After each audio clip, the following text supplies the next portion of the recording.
반갑습니다. 이번 시간에는요, 여러분들과 문법에서 문장에 대해서 공부할 건데요. 그 문장 중에서도 오늘은 바로 문장 성분에 대해서 공부해 보도록 하겠습니다. 문장 성분이라는 게 무엇인가요? 우리가 중학과정에서도 이미 쭉 배워왔기 때문에 어느 정도는 잘 그 과정을 이수하셨다면 기억을 하실 거지만 그렇지 못하다면 오늘 기초부터 다시 다진다고 생각하시면서 좀 잘 들어주셨으면 좋겠습니다. 문장 성분이라는 것은요, 문장 안에서 문장을 구성하면서 일정한 문법적 기능을 하는 각 부분들을 우리가 문장 성분이라고 합니다. 즉, 문장을 구성하면서 일정한 문법적 기능을 하는 각 부분. 그러니까 어떤 역할을 하느냐에 따라서 나누는 건데요. 우선 밑에 예문을 하나 보도록 할게요. 이 문장을 쭉 이렇게 봤는데요. 영희야, 내가 어제 동생과 무서운 영화를 봤어. 라는 문장이 있다고 할 때요. 이 문장에서 먼저 주어와 서술어를 찾으면 주어는 내가가 되겠고요. 내가가 주어, 봤어가 서술어가 되는 거죠. 자, 그럼 무엇을 받느냐? 무엇을 해당하는 것은 목적어가 되겠고요. 자, 그럼 나머지 문장 성분들은 뭐냐? 우리가 부속 성분이라고 해서 문장에서는 꼭 필요하진 않지만 문장을 좀 더 문장의 의미를 풍부하게 또 좀 더 자세하게 전달해 줄 수 있는 기능이 부속 성분이라고 하는데요. 먼저 언제 봤느냐? 어제 봤어. 어제는 봤어를 수식해 주니까 자, 여기에서 어제는 부사어라고 할 수 있겠고요. 동생과는 누구와 봤느냐? 동생과 바로 부사어죠. 동생과 봤어. 동생은 봤어를 수식하니까요. 이렇게 해서 부사어라고 할 수 있겠고요. 무서우는 관형어라고 해서 뒤에 나온 영화라는 말을 명사를 수식해 줍니다. 영화는 영화인데 무서운 영화다라고 해서 관형어가 되죠. 맨 앞에 있는 영희야라고 이렇게 부르는 말은요, 우리가 독립어라고 해서요, 다른 문장 성분들과는 관계없이 독립적으로 쓰이는 성분이라고 할 수 있겠습니다. 자, 그러면 그 위와 같이 이렇게 문장 성분을 구분해 보세요라고 했는데요. 우선 밑에 답이 나와 있어서 제가 이걸 가리고 이제 설명을 할 건데요. 그녀는 멋진 그와 성대한 결혼식을 올렸다라고 했을 때, 그녀는 멋진 그와 성대한 결혼식을 올렸다. 라는 문장이 있을 때, 이 문장은요, 문장 성분을 구분을 해보면, 문장의 주어는 그녀는 이 주어가 되겠죠. 올렸다는 서술어가 될 거고요. 무엇을? 결혼식을은 목적어. 성대하는 결혼식 앞에 와서 결혼식을 구체적으로 수식해주는 역할을 하기 때문에 이 성대하는 관형어라고 할 수 있겠고요. 그와는 부사어가 되겠죠. 그와 결혼식을 올렸다. 라고 해서 자, 부사어고요. 멋지는 그라는 대명사를 수식해주는 관형어가 된다라고 할 수 있겠습니다. 가볍게 한번 분석해 봤고요. 자, 두 번째 문장 가보시면 드디어 철수는 훌륭한 선생님이 되었다라는 이 문장에서 주어는 선생님이 된 사람은 철수죠. 누가? 주어가 누가에 해당하는 말이고요. 되었다는 문장의 서술어가 되는데요. 자, 여기서 우리가 좀 봐줘야 될 것이 되다나 아니다라는 말 앞에 오는 이 문장 성분, 선생님 이는 보어라고 합니다. 보어는 주어와 서술어만으로는 문장이 완전하지 않을 때 그것을 보충해주기 위해, 보완해주기 위해 들어가는 문장 성분이라고 할 수 있죠. 만약에 이 문장을 철수는 되었다 이렇게 해버리면 무엇이 되었는지 구체적으로 제시되지 않았기 때문에 의미 전달이 불분명하다고 할 수 있습니다. 그렇기 때문에 이렇게 되다나 아니다라는 서술어 앞에 오는 문장 성분은 선생님이는 보어라고 할 수 있는 겁니다. 훌륭한은 선생님 앞에 와서 선생님을 꾸며주기 때문에 관형어라고 할 수 있겠죠. 드디어는 문장 맨 앞에 와서 문장 전체를 수식하는 문장부사라고 해서요. 부사어가 되겠습니다. 문장 전체를 수식해주는. 자, 이렇게 볼 수 있고요. 그러다면 이제 구체적인 문장 성분의 종류에 대해서 좀 위에 확인 문제를 통해서 본 걸 통해서 이제 좀 더 구체적으로 살펴볼 텐데요. 우선 문장에서는 주성분이라는 게 있습니다. 주성분이란 문장에서는 없어서는 안 되는 성분이라고 하는데요. 다른 말로는 뭐라고 할 수 있을까요? 우리가 이런 것들은 필수 성분이라고 합니다. 자, 이렇게 필기를 좀 해주셨으면 좋겠어요. 필수 성분. 이라고 이야기를 하는데요.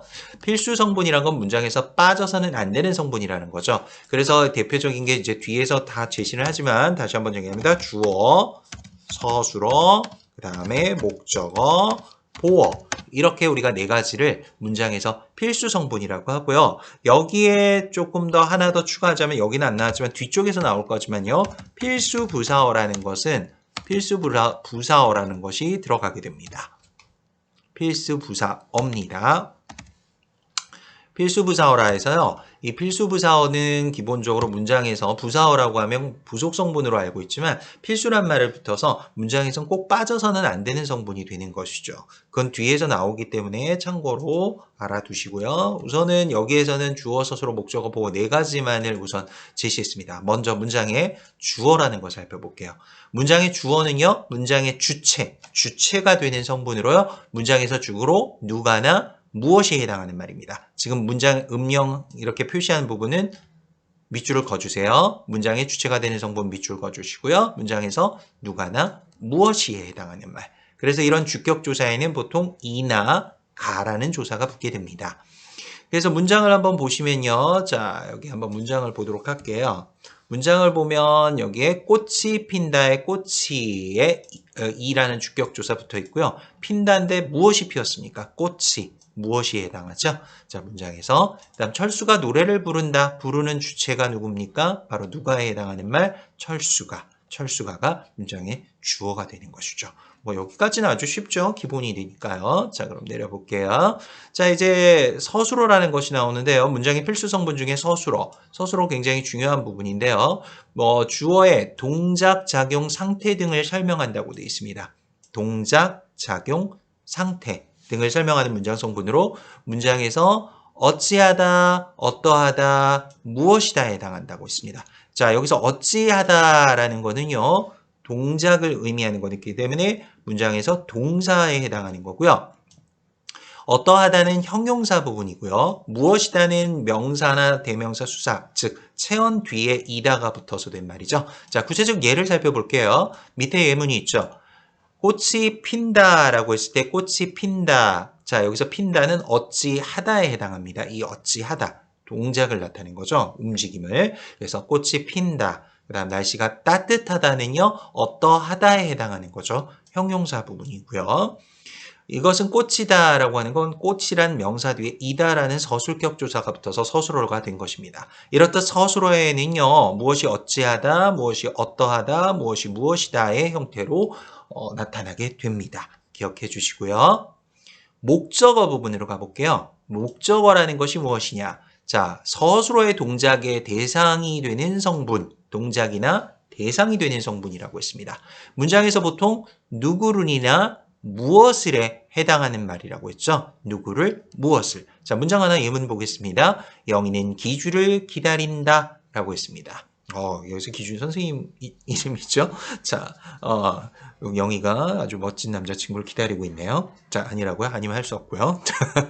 자, 여기서 영희는 기주를 기다린다라는 목적어. 누구를 기다립니까? 바로 기주를. 이것이 목적어가 되는 거고요. 철수가 노래를 부른다라는 문장에서 부른다. 무엇을 부르고 있습니까? 노래를. 이렇게 붙었고요. 자, 동생이 책을 읽는다. 무엇을 읽고 있습니다? 책을. 근데 우리가 여기서 공통적으로 좀 봐야 될게요. 목적격 조사로는 이렇게 르이나 을이 붙게 되죠. 르는 보통 받침이 없는 말이 올 때 모음으로 끝나는 말이 오면 르로 하지만요. 책이라는 이렇게 자음으로 끝나는 받침이 자음으로 끝나는 경우는 을로 받죠. 그래서 목적격 조사는 보통 르이나 을이 오게 된다라는 것 기억해 주시면 좋겠습니다. 자, 이제 주성분의 마지막 부분인 보어라는 것을 한번 살펴볼 텐데요. 보어란 불완전한 서술어를 보충해주는 성분이라고 했습니다. 그래서 보충해주는 성분이라 해서 보어라고 하는 건데요. 문장에서 이것은 외우세요. 밑줄을 긋고 되다, 아니다, 앞에 오는 무엇이에 해당하는 말이라고 했어요. 되다, 아니다, 앞에 오는 무엇이에 해당하는 말. 이것은 보통 복격조사 이나 가가 결합해요. 주격조사도 이와 가가 결합하는데요. 물론 그렇죠. 그렇지만 여기서 구분하기 쉬운 게 바로 되다나 아니다 앞에 오는 말이 바로 보어라는 거죠. 여기선 과거형이기 때문에 엇이 붙은 거고요. 어쨌든 되다의 과거형 되었다니까요. 되다 앞에 이 반장이는 보어가 되는 거죠. 주어는 경수, 가가 되는 거고요. 자, 그는 과학자가 아니다 할 때 그는 주어, 아니다 서술어인데 아니다 앞에 와 있으니까 과학자가는 보어가 되는 거죠. 자, 이렇듯 우리가 문장에서 필수 성분은 주어, 서술어, 목적어, 보어 이렇게 네 가지가 있다는 거 기억하시고요. 여기에 필수 성분, 필수 부사어라는 게 있는데요. 그건 뒤쪽에서 나오니까 그때 다시 자세히 설명하도록 하겠습니다. 우선 주성분, 필수 성분으로 주어, 서술어, 목적어, 보어가 있다. 꼭 기억해 주시기 바라겠습니다. 자, 그럼 이제 부속 성분이란 걸 넘어가 볼 건데요. 부속 성분이란 꼭 필요한 건 아니죠. 필수 성분과는 상반된 건데요. 문장에선 빠져도 크게 문제가 되지 않는 성분이에요. 그래서 주성분의 내용을 꾸며주는 역할을 한다. 밑줄 긋고요. 자, 문장 성분, 부속 성분은 보통 일반적으로 문장에서 어때요? 생략이 가능하다라고 되어 있어요. 자, 한번 예문을 보도록 하겠습니다. 성실한 영희가 새 책을 열심히 읽는다라는 이 문장을 보시면요. 기본 문장은 주어 영희가 책을 목적어 읽는다 서술어. 이것만 가지고도 문장은 기본적으로 이루어집니다. 영희가 책을 읽는다. 그렇죠? 성실한이나 새나 열심히란 이렇게 밑줄 그어진 부분은 빼도 문장을 이루는 데는 크게 문제가 없습니다. 하지만 성실한 새에 열심히를 넣게 되면 문장을 좀 더 자세하고 구체적으로 전달할 수 있다는 장점이 있죠. 여기서 성실한은 영희 앞에, 영희란 명사 앞에 와서 영희를 수식해주는 관형어가 되는 거고요. 새는 책을 수식해주는 역시 관형어가 되죠. 열심히는 읽는다를 수식해주는 부사어가 됩니다.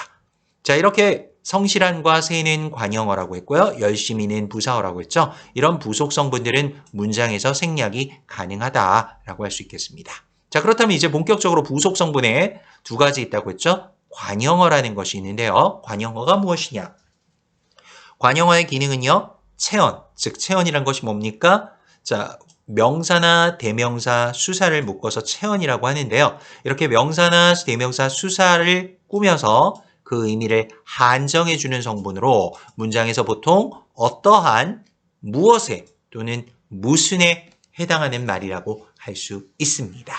자, 그래서 예문을 볼게요. 새 구두가 예쁘다라는 문장에서 새는 구두 앞에 와서요. 구두란 명사를 수식하는 역할을 하고 있죠. 이렇듯 여기서 문장 성분상 새는 관형어라고 할 수 있겠습니다.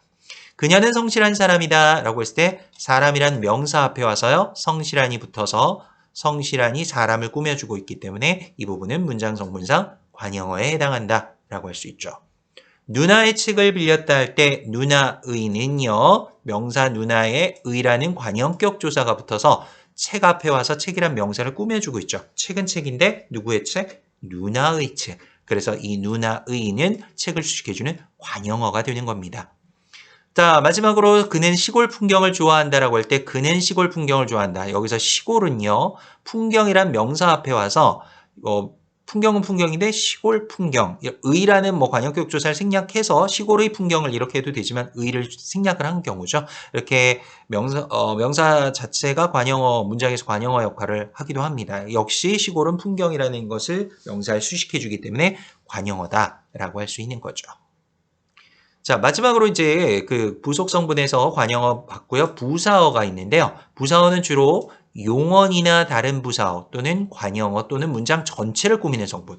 자, 앞에서 봤던 관형어에 비해서 부사어는 문장을 꾸며주는 범위가 훨씬 더 넓다라고 할 수 있겠죠. 아까 관형어는 체언 앞에 와서 체언을 수식하는 역할을 한다면요.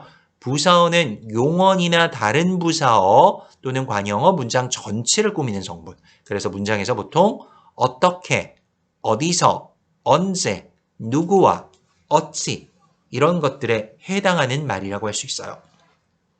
자, 문장 성분상 지금 꽃이 매우 예쁘다라고 했을 때 꽃이는요. 꽃이 주어지고 예쁘다는 서술어인데 이 매우는요. 예쁘다란 서술어 앞에 와서 매우는 예쁘다라는 서술을 꾸며주는, 즉 용언을 꾸며주죠. 이렇게 용언이란 동사는 형용사를 얘기하는 거잖아요. 여기서는 예쁘다는 형용사죠. 매우라는 이 말은 예쁘다 앞에 와서 예쁘다라는 것을 수식해 주는 거니까 부사어라고 할 수 있고요. 기차가 빠르게 달린다도 달린다 앞에 와서 빠르게가 달린다. 달리는 상태가 어때요? 좀 더 빠르다라고 하는 거니까 자 부사어라고 할 수 있죠. 그 다음 새가 무척 높이 날고 있다. 이 무척은요. 높이라는 부사어 앞에 와서 부사를 좀 더 구체적으로 수식해주고 있어요. 무척이 높이를 꾸미고 있는 거예요. 무척이 높이를 꾸미고 있는 거고요. 높이는 날고 있다라는 용언을 수식하고 있는 겁니다. 이렇기 때문에 무척도 부사어, 높이도 부사어. 좀 문장 성분에 대해서 익숙하지 않은 학생들 같은 경우 어떻게 부사가 두 개가 올 수 있어? 라고 하지만 올 수 있습니다. 뭐 높이라는 앞에 무척이 와서 무척은 높이를 꾸며주고 있는 거고요. 높이는 날고 있다를 꾸며준다. 이렇게 볼 수 있으니까 무척과 높이 모두 부사인데요. 앞에 무척은 뒤에 오는 높이란 부사를 수식하는 거고요. 높이는 뒤에 오고 있는 날고 있다라는 용언을 수식하고 있다. 이렇게 보시면 되겠습니다. 그녀는 아주 예쁜 몸매를 가졌다라는 문장 세 번째 문장, 아니 네 번째 문장인데요. 아주는요, 예쁜이란 관형어 앞에 와서 예쁘긴 예쁜데 상태가 아주 예쁘다라고 해서 좀 더 상세하게 구체화하고 설명하고 있죠. 그래서 아주는 예쁜이라는 관형어 앞에 와서 관형어를 수식하는 부사어다라고 할 수 있겠습니다. 마지막으로요. 확실히 사람은 꿈을 가져야 한다라고 하는 건데요. 여기서 확실히는 사람은 꿈을 가져야 한다는 문장 전체를 수식하는 역할을 한다라고 할 수 있겠죠. 자, 그래서 우리가 이제 보통 부사어는 이렇게 용언을 수식한다. 용언을 수식하는 경우는 매우, 빠르게 이런 것들이고요. 부사어를 수식하는 건 무척에 해당하는 거고요. 관형어를 수식하는 건 아주가 예쁜이란 관형어를 수식하고요. 문장 전체를 수식하는 건 확실히가 사람은 꿈을 가져야 한다는 문장 전체를 수식하고 있기 때문에 이 기능별로 역할별로 제가 예문을 따로 들어드렸습니다. 잘 확인하시고요. 자, 마지막으로 가기 전에 이제 독립성분 가기 전에 필수부사어라는 거 제가 언급하겠다고 말씀드렸었는데요. 부속성분 하다가 갑자기 웬 필수라는 말이 붙어서 아마 고개를 이렇게 갸우뚱하는 학생들이 있을 겁니다. 자, 부사어 앞에 필수란 말이 붙었다는 건요. 꼭 필요하다는 얘기죠. 일반적으로 보통 문장에서 부사는 생략이 가능하지만 문장에서는 꼭 필요한 부사어가 있죠. 그것은 서술어의 성격에 따라서 결정이 된다. 필수 부사를 생략할 경우는 완전한 문장을 이루지 못한다라고 했는데요. 이 밑에 예문을 한번 확인해 보도록 할게요. 나는 친구에게 선물을 주었다라는 이 문장을 한번 확인해 보시면요. 친구에게를 만약 빼버린다고 해볼게요. 밑에처럼 나는 선물을 주었다 이러면 이 X로 돼 있죠. 왜요? 마치 나는 선물을 주었다 이러면 완벽한 문장이 될 것처럼 느껴지지만 사실은 주었다는 주는 대상을 꼭 필요로 합니다. 이 문장 나는 선물을 주었다 밑도 끝도 없이 이렇게 얘기하면 듣는 상대방은 누구에게? 라고 물을 수밖에 없어요. 그렇기 때문에 누구에게 주었다는 걸 꼭 표시를 해줘야 되는 거죠. 그렇기 때문에 필수 부사어 중에서도 꼭 필요한 부사어다 라고 해서 자 필수 부사어가 필요하다. 거기서 친구에게는 바로 필수 부사어다 라고 할 수 있겠죠. 자, 그래서 다음과 같은 서술어의 경우는 필수 부사어가 문장에서 꼭 요구된다 라고 할 수 있습니다. 자, 외워두셔야겠죠? 같다, 비슷하다, 닮다, 다르다, 생기다, 다니다 이런 것 등과 같은 두 자리 서술어인데 두 자리 서술어란 필수 문장 성분을 두 가지를 요구하는 건데요. 한번 볼게요. 같다는요. 지금 같다란 서술어는 이것은 같다. 이것만 갖고는 문장이 완벽하지 않죠. 이것은 그것과 같다. 같은 비교되는 대상이 있어야 되니까 그것과 필수 부사를 요구하죠. 그래서 주어와 필수 부사어를 요구하는 두 자리 서술어다라고 할 수 있고요. 비슷하다도요. 걔는 비슷하다 그러면 비슷하게 비교하는 대상이 나와야 되겠죠. 그렇기 때문에 늑대와는 필수 부사어라고 할 수 있겠습니다. 영어는 아빠와 닮았다, 닮은 것도 비교 대상이 꼭 필요하기 때문에 아빠와라는 필수 부사어가 꼭 필요한 거고요. 동생은 나와 다르다라고 할 때 다르다는 나와라는 필수 부사어를 꼭 요구하는 문장 성분으로서 두 자리 서술어라고 할 수 있겠죠. 영희는 예쁘게 생겼다 할 때 예쁘게도 필수 부사어로 역시 생겼다라는 그 서술어에 요구되는 꼭 필요한 필수 부사어라고 할 수 있겠습니다. 할머니가 병원에 다닌다도 병원에는 필수부사어라고 할 수 있겠죠. 이렇듯 두 자리 서술어가 보통 필수부사어를 요구하는 경우도 있고요. 이 같다, 비슷하다, 닮다, 다르다, 생기다, 다니다 이런 것들이고요. 세 자리 서술어도 있습니다. 방금 주다 했었는데요. 주다, 여기다, 일컫다, 삼다, 넣다, 두다 등과 같은 세 자리 서술어가 여기에 해당하는데요. 세 자리란 건 주어, 목적어 이외에 또는 필수부사를 요구하는 경우죠. 선생님께서 주어, 민수에게 필수부사어, 책을 목적어 이렇게 주셨다는요. 민수에게라는 필수부사를 꼭 요구합니다. 선생님께서 책을 주셨다 이러면 누구에게 주었는지 꼭 명기를 해야 되기 때문에 필수부사어를 요구한다고 할 수 있죠. 그가 책을 넣었다 그럼 어디에 라는 가방이라는 필수부사가 요구되는 거고요. 영희가 연필을 두었다. 어디다 두었느냐? 역시 장소가 제공돼야 되죠. 책상이라는 필수부사가 요구되는 거고요. 회장은 그를 후계자로 삼았다. 무엇으로 삼았느냐? 역시 필수부사어가 요구된다라고 할 수 있겠습니다. 자, 이렇게 해서 우리가 부속성분에서 관형어와 부사어 공부하면서 팁으로 필수부사까지 공부해봤고요. 자, 이제 독립성분이라는 게 나오는데요. 독립성분은 독립어라고 해서 자, 문장 성분과는 관계없이 독립적으로 써있는 문장 성분. 그래서 문장에서 보통 요거 밑줄 그어둘게요. 부르는 말, 대답하는 말, 느낌의 말에 해당한다고 했어요. 부르거나 대답하거나 느낌의 말. 자, 한번 볼까요? 영희야, 이건 부르는 말이죠. 이거 독립어라고 할 수 있고요. 네, 대답하는 말이죠. 아니요, 뭐 이런 것들. 자, 그래서 이것도 독립어. 어머나, 꽃이 예쁘네. 자, 꽃을 보고 느낀 느낌을 어머나라고 표현했죠. 그 느낌, 이것도 독립어라고 할 수 있습니다. 자, 이렇게 해서 우리가 문장 성분에서 필주성분, 부속성분, 독립성분 이렇게 살펴봤고요. 주성분엔 주어, 서술어, 목적어, 보어가 있다고 했고요. 부속성분엔 관형어와 부사어가 있고요. 또 독립성분엔 독립어가 있다고 했습니다. 그러나 팁으로 제가 부속성분에서 필수부사어란 걸 말씀드렸었고요. 자, 여기에 팁으로 서술어의 자릿수에 대해서 좀 공부를 해볼 건데요. 서술어의 자릿수라는 게 뭐냐? 서술어가 요구하는 문장 성분의 개수를 서술어의 자릿수라고 해요. 자, 한 문장에서 서술어가 필수적으로 요구하는 문장 성분의 개수를 서술어의 자릿수라고 하는데요. 자, 몇 자리까지 있느냐? 한 자리, 두 자리, 세 자리까지 있습니다. 네 자리, 다섯 자리 없습니다. 자, 한 자리 서술어, 두 자리 서술어, 세 자리 서술어 하는데요. 서술어가 보통 주어 하나만 요구하면 한 자리 서술어라고 해요. 필수 성분 중에 주어 하나만 요구하면. 주어 하나만으로도 문장이 완벽하게 구성이 되면 한 자리 서술어라고 하는데요. 꽃이 피었다에서 피었다는 주어, 꽃이라는 주어 하나만으로도 완전한 문장을 이룰 수 있기 때문에 자, 피었다는 한 자리 서술어라고 하는 거죠. 예쁘다도 마찬가지죠. 그녀는 예쁘다. 주어만 있으면 무엇이 예쁘다라는 걸만 표현하면 완벽한 문장이 되니까 주어 하나만 요구하는 한 자리 서술어. 그것은 정답이다. 무엇은 무엇이다 해서 정답이다는 그것이라는 주어 하나만 요구하면 되니까 한 자리 서술어를 하죠.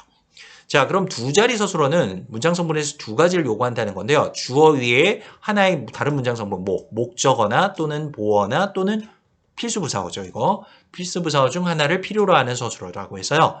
자, 철호는 밥을 먹는다는 철호는이란 주어 이외에 목적어가 꼭 있어야 돼요. 철호는 먹는다 이러면 무엇을 이란 목적어가 꼭 필요하기 때문에 철호는 이란 주어와 밥을 이란 목적어를 필요하기 때문에 두 개의 문장 성분을 필요로 한다 해서 두 자리 서술어가 되는 거고요. 이 경우는 주어와 목적어를 요구한 거고요. 영희는 의사가 아니다. 우리 보어가 뭐였습니까? 되다나 아니다. 앞에 오는 게 보어라고 했었죠? 그렇게 되면 의사가는 보어죠. 그럼 영희는 주어. 주어와 보어 두 개를 요구하니까 이것도 두 자리 서술어고요.